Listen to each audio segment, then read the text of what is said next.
Tuesday, no tax. Tuesday, no tax. Picking up on the theme yet? Visit any March and Ash location and you can really find out what I'm talking about. No tax. Tuesday, no tax. Tuesday. To learn more, visit marchandash.com. The views and opinions expressed in this program are those of the speakers and do not necessarily reflect the views or positions of any entities they represent, including Olas Media. Olas Media. Attacking the podcast world. And based on the true legendary cult classic, Olas Media presents Attack of the Killer Tomatoes. Did somebody mention biscuits? Attack of the Killer Tomatoes. They'll beat you, bash you, squish you, mash you, chew you up or run. How bad is it? Finish you off. Also, I definitely don't feel fly again. I'm not talking about that, you wiener. What about the tomatoes?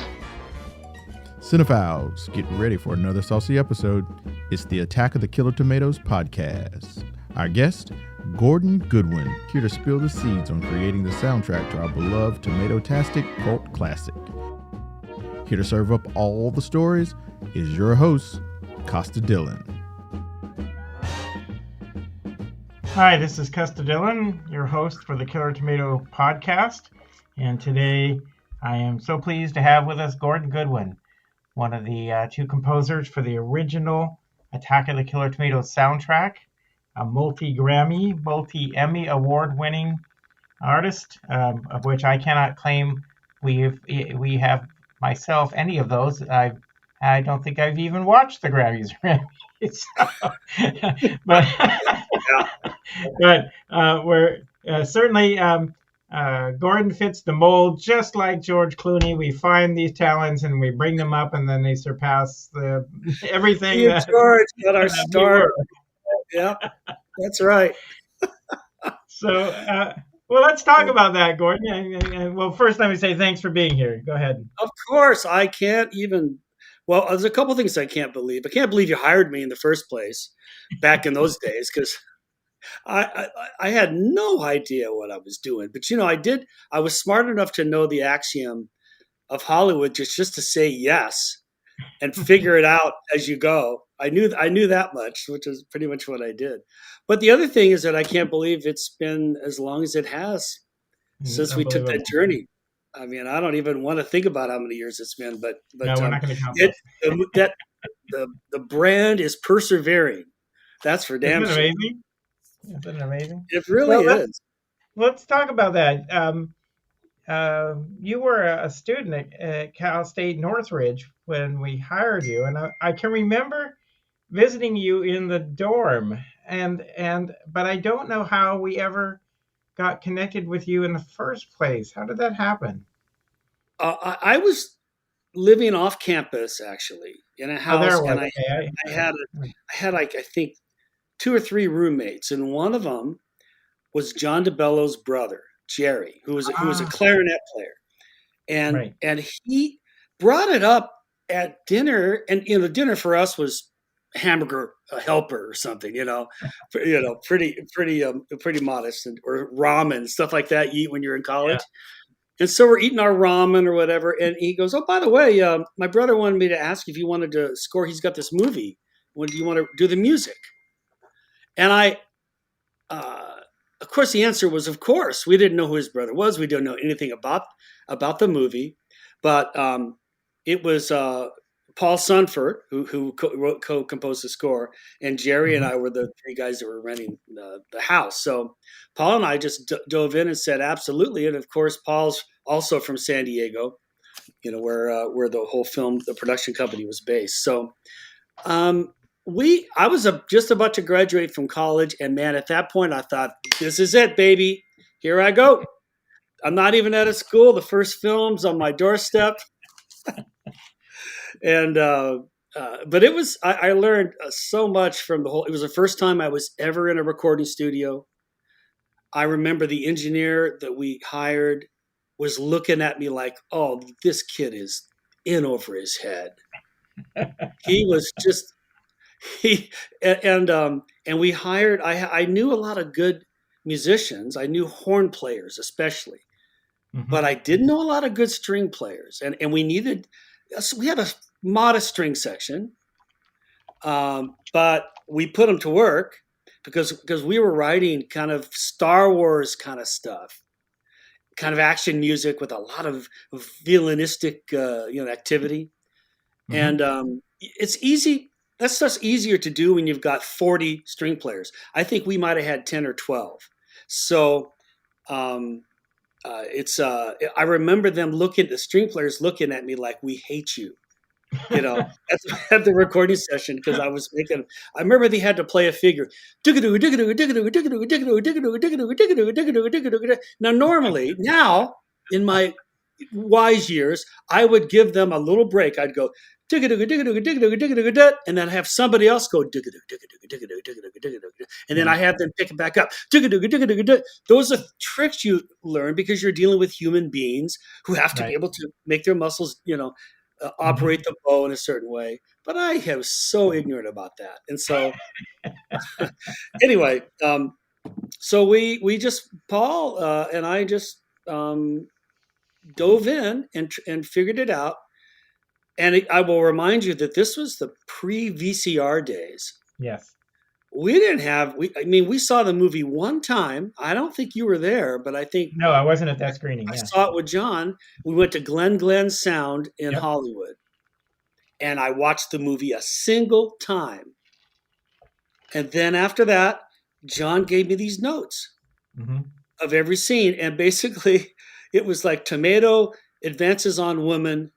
And then the music characteristic is terror. And then the next note is tomato gets closer to woman, more terror.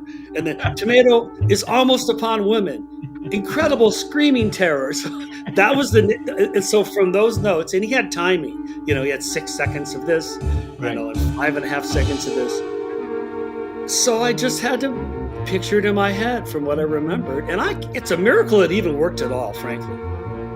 Well, it does work.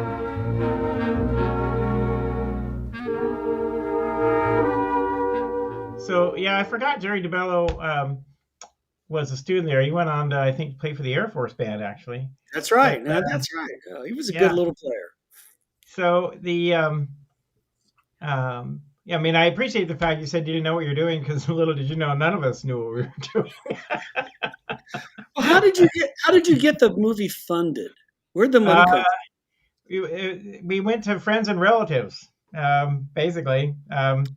It's a movie entirely funded by friends and relatives. And my goodness. Over time, various people have told us that we were unusual for a low-budget movie, because most people, they said, for low-budget movies, they tend to, the producers and director and so forth, take the money, and whatever's left, the investors get it. And we said we couldn't do that because the investors were our family. We would have been killed if we did that. So we paid our investors back first. And then we got what was left. Hey, I've got some breaking news. All through the month of March, the great folks at March and Ash are getting ready for 420. That's in April. But we're going to give you March specials.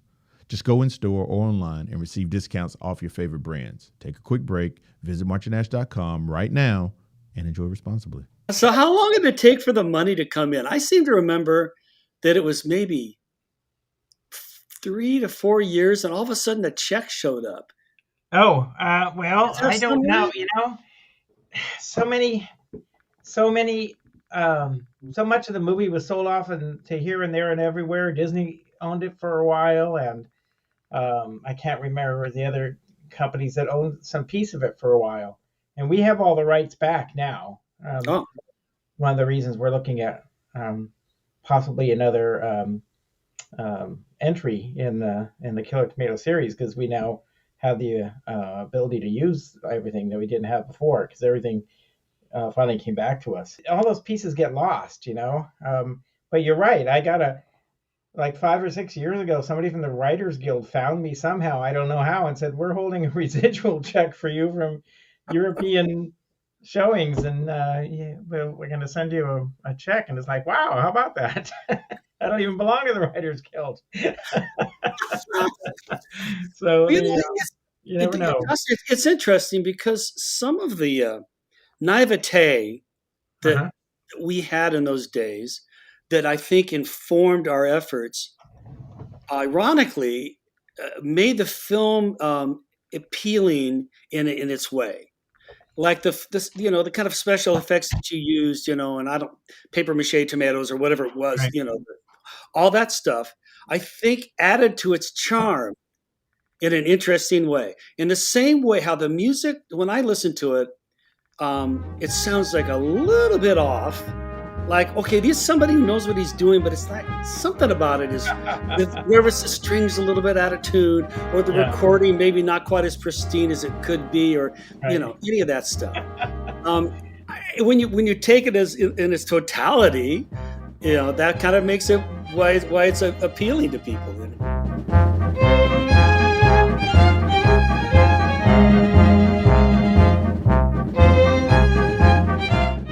Yeah, it's like having your music done by John Williams' less credible nephew's cousins. Well, I have to say, I totally ripped him off. I was like just aping Henry Mancini and John Williams, in the except for the jazz stuff. And I remember there was a car chase. Yes. Yeah. Right. And I went with Lalo Schifrin's kind of thing. There was a movie, a Steve McQueen movie called Bullet. Yeah, absolutely. Right. And it had a lot of a big car chase, and they used kind of big band jazz in that. So I go, okay, here's a precedent. I can use the big band, but I really wasn't. I didn't really have an identity, I guess, as a composer at that point, other than I loved big band jazz. That was kind of where I had lived since I was maybe 13. Mm-hmm. And so that informed a lot of it, but a lot of the movie, it worked. Like the song the soldiers are singing and they're doing a little dance number and kind of a bluesy little thing. I mean that was perfect, for that sensibility. The tomato stomp. Yeah. Tomato stomp, there it is. Yeah. Tomato stomp. Yeah, when I got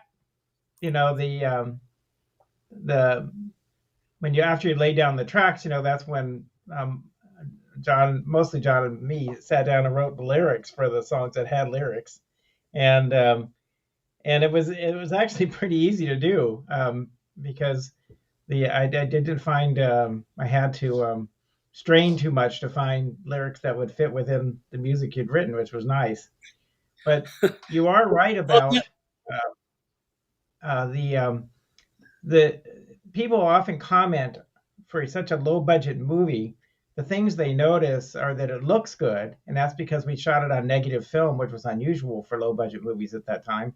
And we had an orchestra, as we put in the credits, the Four Square Symphony Orchestra, and which was pickup musicians in L.A. But the most of those budget movies at the time were chaka waka chum chum chaka chaka, two guys and a guitar and a drum, right? Or they were needle drop stuff, And the idea of having a fully orchestrated and composed soundtrack for a film of this budget, less than $100,000, was stunning. And those two things, I think, even as you said, it holds up. People who don't know why it holds up don't realize that's one of the reasons, is because it has interesting, orchestrated music that carries the scenes quite well. I particularly always like the scene at the end where they're charging up the ramp. The clarion call there, the triumphant sound of everybody victorious. So it's a great piece of music. That's so fascinating. That's great.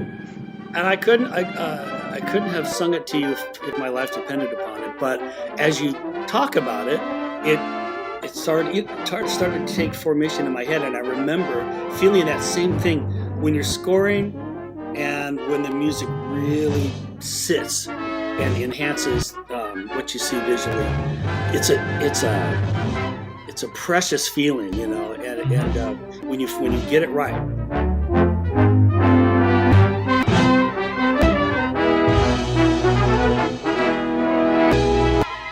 Some people get it right all the time. Some of us, get it right some of the time. I remember that was a moment where I go, oh, this is lifting. The music's definitely lifting it up. Mm-hmm. And the thing is, nowadays, I can make that decision here in my studio. When I'm composing, I'm surrounded by computers and samplers and all that stuff.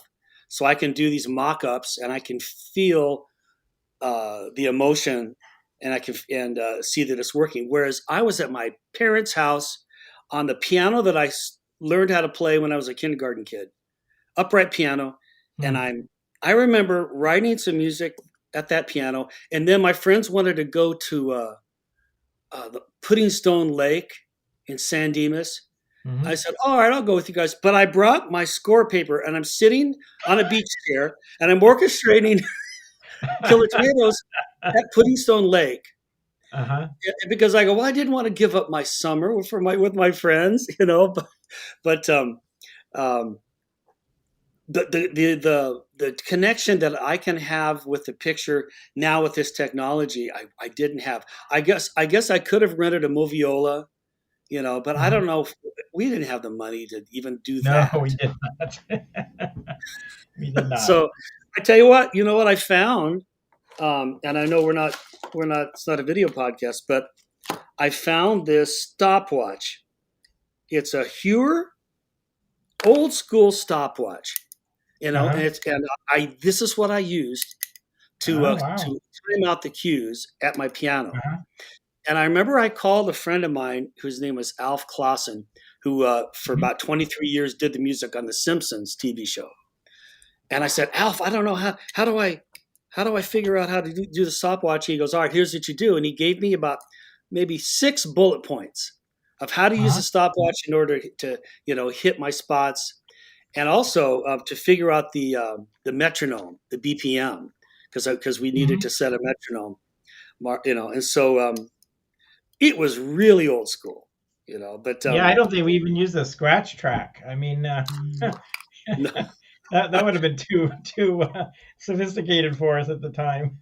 Now, did you do the lyrics for what was the song that advertising guy sang in his office? I wrote most of those lyrics. I kind of what's it? It's like Mind Maker or something. Yeah, Mind Maker, the Mind Maker song. That's what we call it. Yeah, and I'm sorry. Every time I hear it, Al Sklar is the guy who sang it. Oh, his voice is like screeching on a chalkboard to me. I just was not pleased the way that came out. It's a very sing-songy, silly kind of orchestration, but I think he didn't come out the way I was expecting it to. When I heard the final recording, I said, that's not the way I heard it in my head. It was a spirited performance. Yes, it was. It also, the film stops dead at that point, and he did 3 minutes of song, then the film starts again. It is pretty funny. Like, are we in a musical now? We are. We're doing Music Man all of a sudden. Yeah, exactly. But some of the other songs, people love Tomato Stomp. They love Puberty Love. That's why people want a recording of it. I've been requested to provide it. I can't.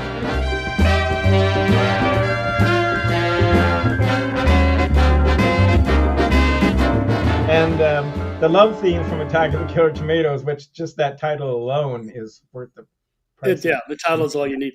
Well, who was it that sang the lead vocal on Puberty Love? Matt Cameron, who is now the drummer for Soundgarden and Pearl Jam. Well, what a legacy he has then. Yeah, he's in the Rock and Roll Hall of Fame. So how old was he when he did that? He must have been a kid. Yeah, he was like, I don't know, 12 or 13, I think, or something. Oh. And I saw an interview with him about singing Puberty Love, because a lot of people don't realize it's him. Because in the film, he's credited as Foo, F-O-O, Foo Cameron, which is his nickname at the time. And who would have thought, same thing, that he would go on to be a famous musician. But sometimes you just get lucky,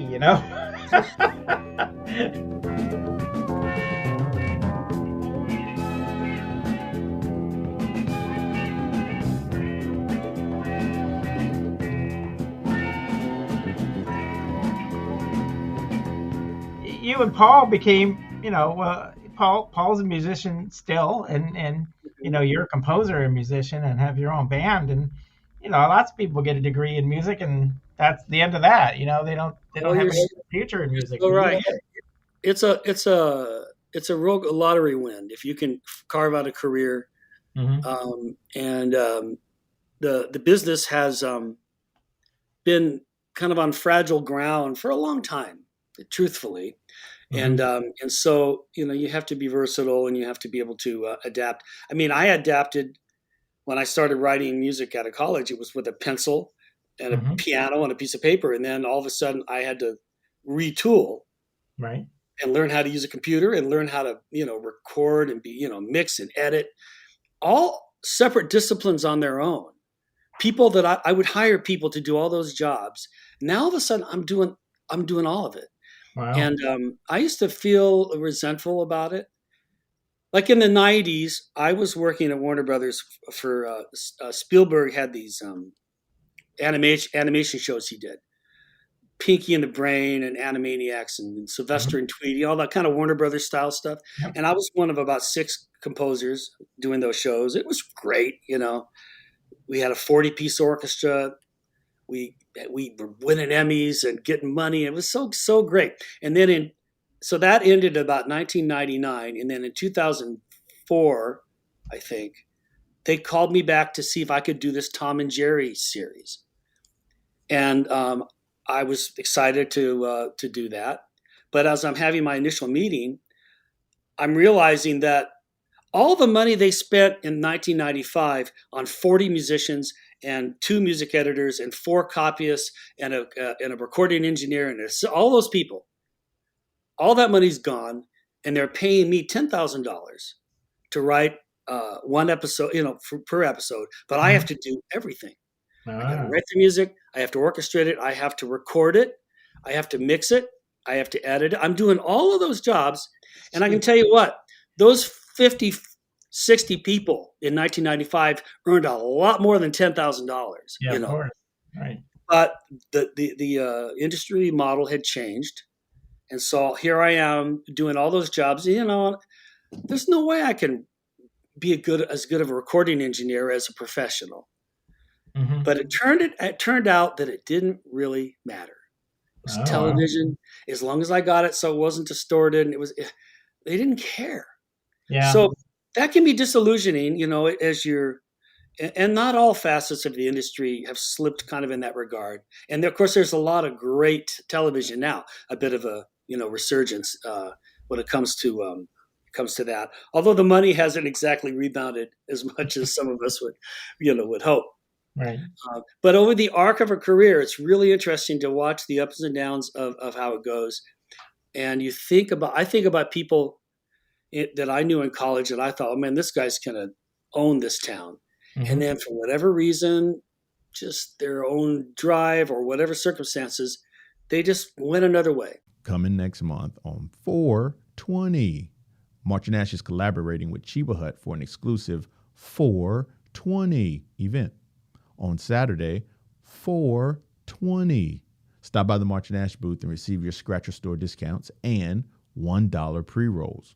Look, you can see a full list of 4/20 events at marchandash.com, or you can follow the Hilariously Blunt and Cannabis Enlightened podcast wherever you get your podcasts. We'll see you on 4/20. Try sitting across from a mortgage broker and you try to get a loan. And you're telling him, well, I'm a musician. And you can see his eyes roll right then. Yeah, exactly. I don't have any of your records. I know.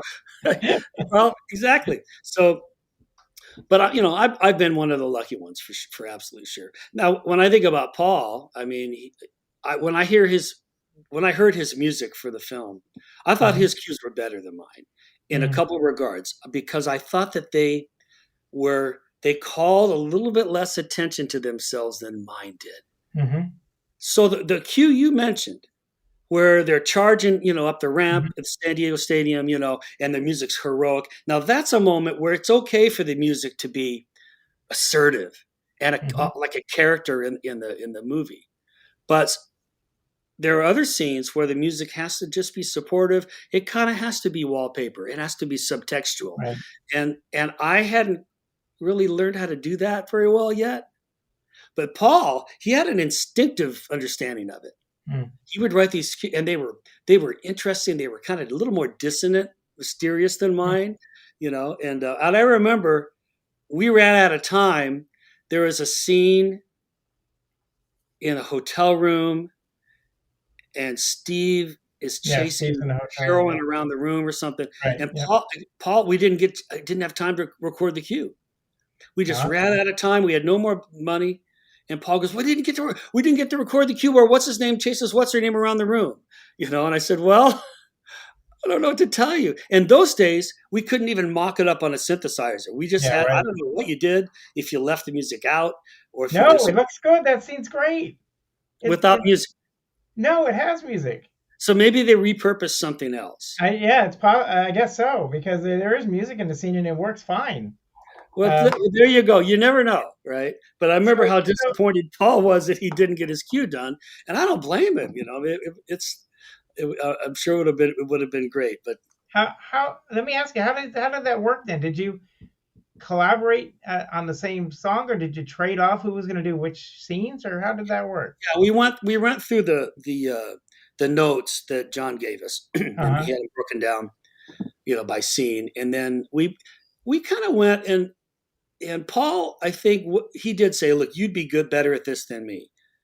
And so kind of the big band jazzy stuff I get and the action stuff I did.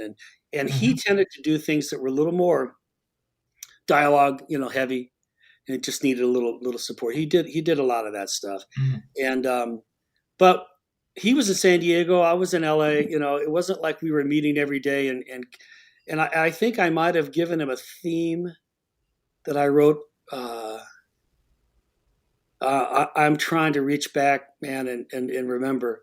But typically that's what I would do. I can't imagine I would say, well, here's a theme for this character. Use it if you want, if there's a place that you can use it. That's sometimes an effective thing to do. But well, as I say, we were far from professional, and we just met at the recording studio. I remember I got a lot of my friends, and we had to copy the parts out for the musicians.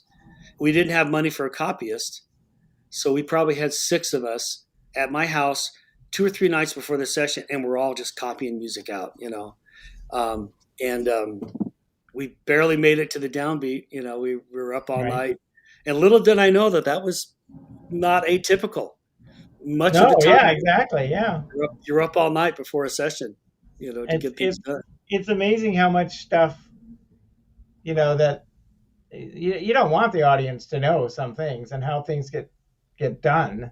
But lots of stuff is like, it looked like you spent many hours and you were brilliant to do this, and you're just looking, no, it's dumb luck. It's true. It just came out that way. And but I'll take the credit. I know. What a genius I was. Yeah, it reminds me that that time I was, or shortly after that, I was working at Channel 8 in San Diego, processing film and doing news film at night. And at the time we were in a 6 or 8 story building downtown, had one of those stairways where the studio was at the bottom and the editing was on the 6th or 7th floor. And we would come sometimes. The announcer would be queuing up the story to run, and we'd run over to the staircase, drop the film down the middle, 6 stories. Somebody would catch it and run it into the control room, and it would get queued up literally 3 seconds before the guy was saying, here's the newsreel footage. It's like, that's as close as we get, before videotape. That was the nick of time. You had to glue film together. You just stick it together. You know what? Those analog days had an advantage, because what we noticed on the post-production side was, once video editing became a thing, then directors would be less and less hesitant, or be more hesitant to lock the picture, because they could always make a change. It's non-destructive. It's not like where if you have to edit, you're cutting, right.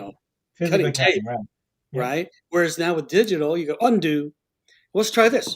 Undo. Exactly. And so a lot of times, we'll get a scene to score, and then we have it all scored, and then we got a new edit here, and we send it, and then it might not be off by much, it might be off by 3 seconds here and a second and a half there, but you just have to go through and reverse engineer the music to make it fit. Some sell, some buy, and only we know why. The rapper's more important than the prize. Important decisions are made each day, much too important for the plain folk to make. They're always in a bind, depend on us to help make up their mind. I was going to say, I was thinking that the logical progression of that kind of thinking would be a film premieres and like they do, previews for film now and get audience engaged in their reaction to the ending or to a certain character. But now the film can be released and then you go, I don't like that ending. Tweak it, send out a new copy to the theater, beam it over there. It's not a physical thing. And then the film can keep evolving and changing as long as you really want to do it. And, or where you have people that grew up on a life of playing video games and determining the outcome. Maybe you have a thing where the audience can say, well, I want this character to prevail, or I don't like that character. So, somehow the audience would be able to, tailor make the viewing experience to what they prefer. Part of me is horrified by that idea. Right. As an artist who, I really want to envision it from A to B to Z, and this is how I see it. This is my interpretation. Sure. But I see a lot of the industry going that way, particularly with the influence of video gaming. Well, it is. It's so easy to edit digital now. There's just no comparison to film. What it was like doing film. We did this movie, The Incredibles. Right. And the director wanted it to be like a James Bond movie. Right. So he wanted us to record to analog tape, 24-inch, And so we said, Brad Bird? Was this Brad Bird? Brad Bird, yeah. And so we said, okay.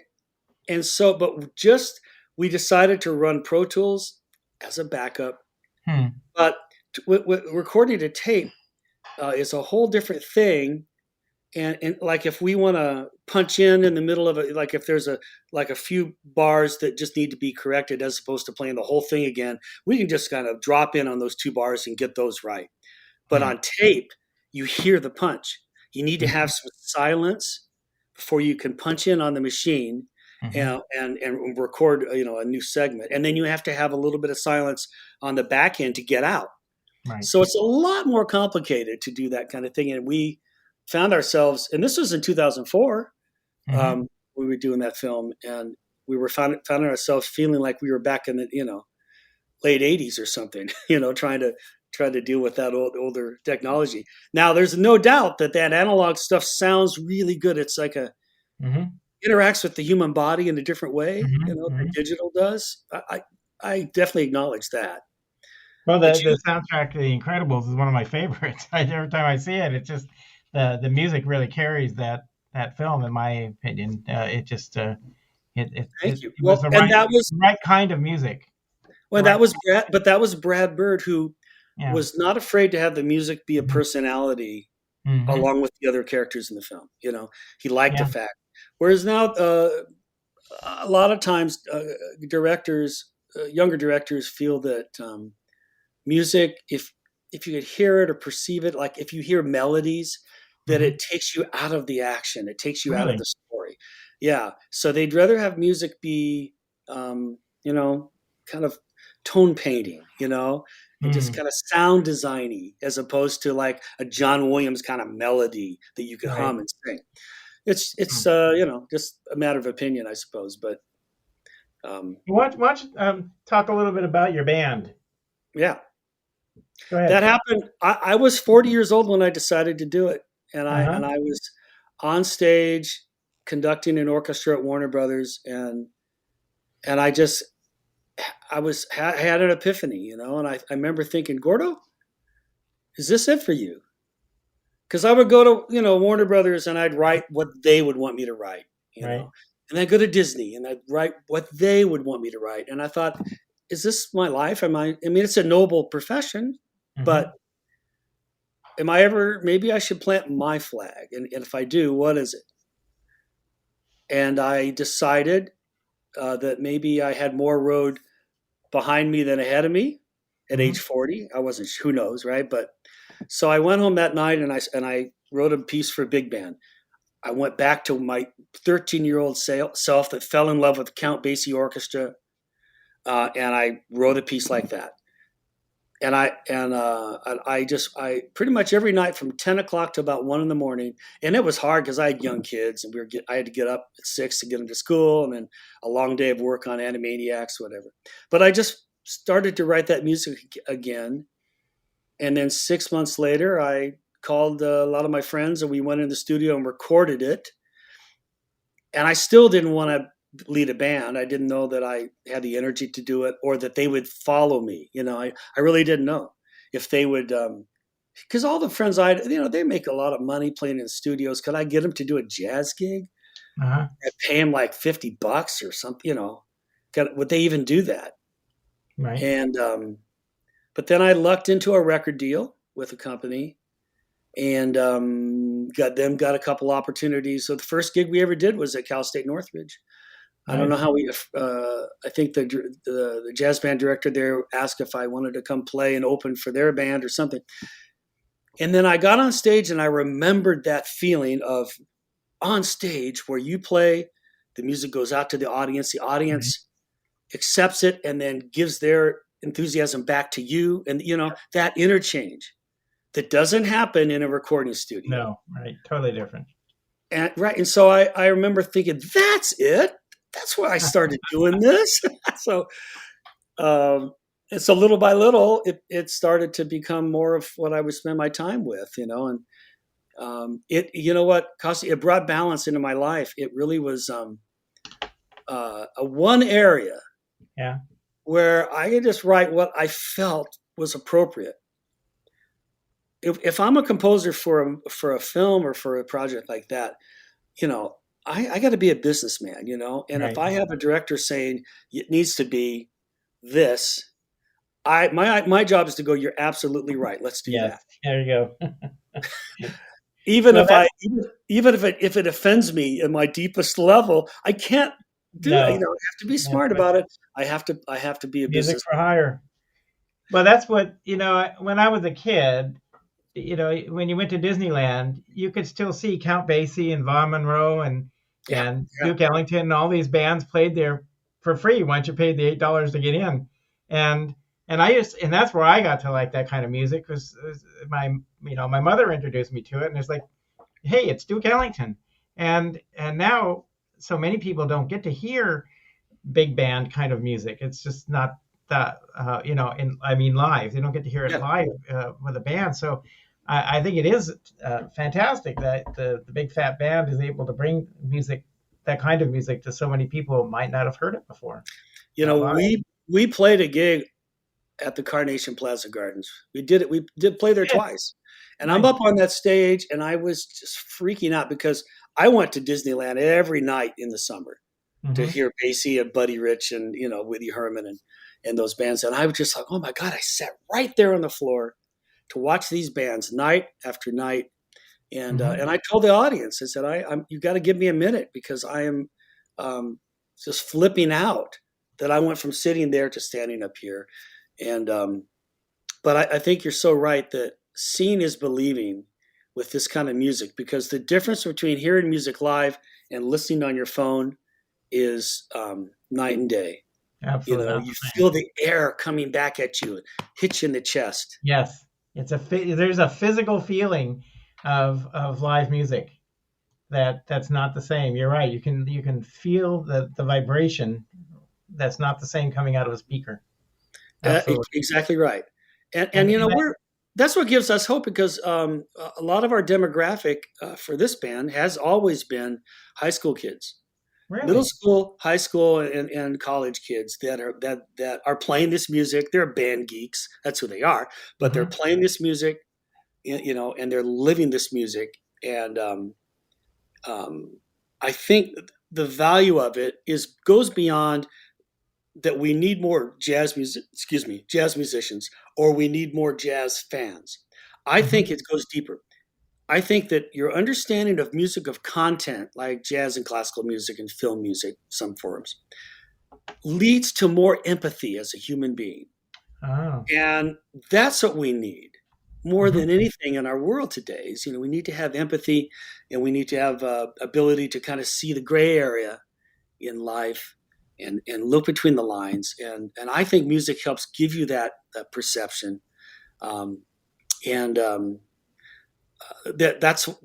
why I think that the best things that we do at the Phat Band is when we go and do our outreach and play concerts for young people.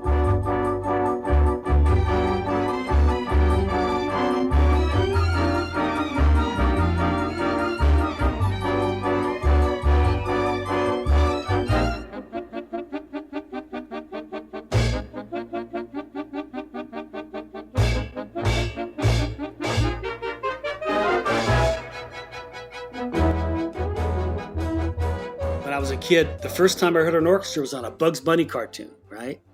Mm-hmm. A lot of kids will say, "Oh, I first heard this jazz on The Incredibles," or maybe in Seth MacFarlane's work where he emphasizes the Great American Songbook, and people like that. Johnny Carson was that kind of guy, yeah, who kept a big band on the Tonight Show long after NBC wanted to cancel it, and he's like, "You want me? You got to take them too." Yeah. And so a big band was on network TV every night for how long was he on that show? Oh, wow. I mean, I saw Doc Severinsen's band once live. Yeah. They were amazing. Yeah. I'm going to try to make it up to Thousand Oaks. I don't know if I can, but I'm going to try to make it up to that show if I can. Oh man. Well, we're hoping to get down to San Diego and play. We played there last year, I think at San Diego Community College. Is that it?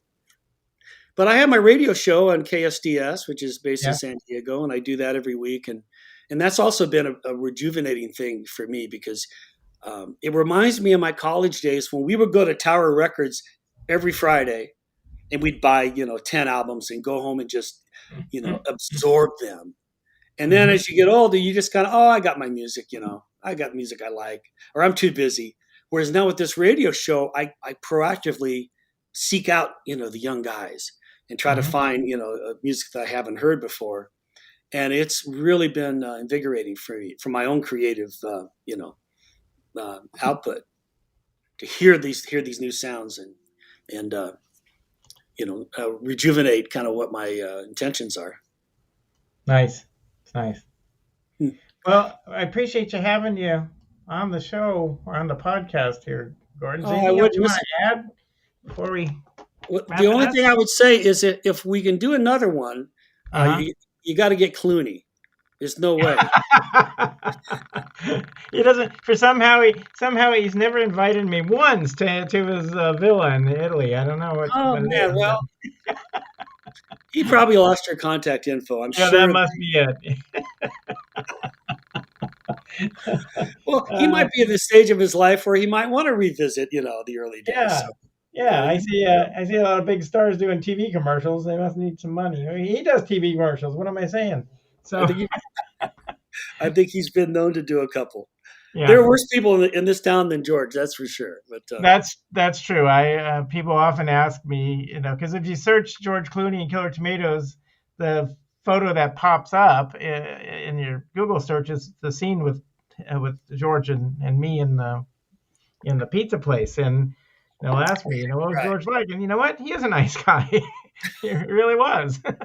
I liked working with him. I learned a lot from him. It does kind of piss you off when a guy like that, he's just so handsome. I know, come on, man. That's what I tell people is that about my career. Is I said I should have taken the advice George gave me, which was be taller and more handsome. And I didn't do either one. That's all you needed to do. I don't know why you didn't listen. I really should have worked at that. Costa, thanks for having me on, man. I just can't thank you enough. Also for taking a flyer on Paul and I when we were young and naive, but it was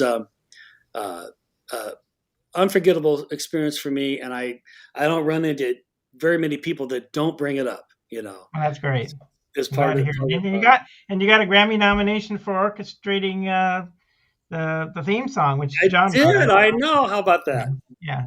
And that was nice. Didn't win, but that's probably somebody paid off the Academy to vote for something. Exactly, payola, baby. We actually have the Grammys are in a few weeks from the time as we speak here, and I have 3 nominations for. Oh, great! Yeah, so of course, I you know what? I got this publicist, and I'm this interview came actually a good time, but I'm doing all these interviews, and then she's got me on Friday. I'm going to this gift suite, and it's she goes, it's like an Emmy nominee gift suite for influencers and reality stars and athletes. I go, well, why am I going to it? Yeah, I go, I don't have an Emmy nomination. She goes, no, I cleared it with the people that run it. They're friends of mine. So you go to this thing and they give you stuff. I go, they give me stuff? I go, yeah, it's like they just give you all kinds of stuff. That's what I heard. I mean, I've not been invited to any of those either. So, I'll let you know how it goes. I guess I'm going to go get some stuff. Get some stuff, right? That's the only reason I'm going is like get some stuff. Well, thank you to Gordon Goodwin for being on the podcast this week. We'll be back with another guest in the future. I hope you will stay tuned and listen to the next Attack of the Killer Tomato podcast. This is Costa Dillon, your host. Thanks for listening to Attack of the Killer Tomatoes. Be sure to follow and subscribe whenever you listen to your podcasts. To read the blog associated with this episode, visit olismedia.com. This episode was produced in studios located in San Diego, California, and Tijuana, Baja California. Creative Director Ulises Bretog. Sound Engineer Alan Glazepar. Ina Alvarez is co-producer. Serving as executive producer and co-founder is J.C. Polk. And Chad Pease is president and co-founder. Olis Media is an IVC media company. Olis Media.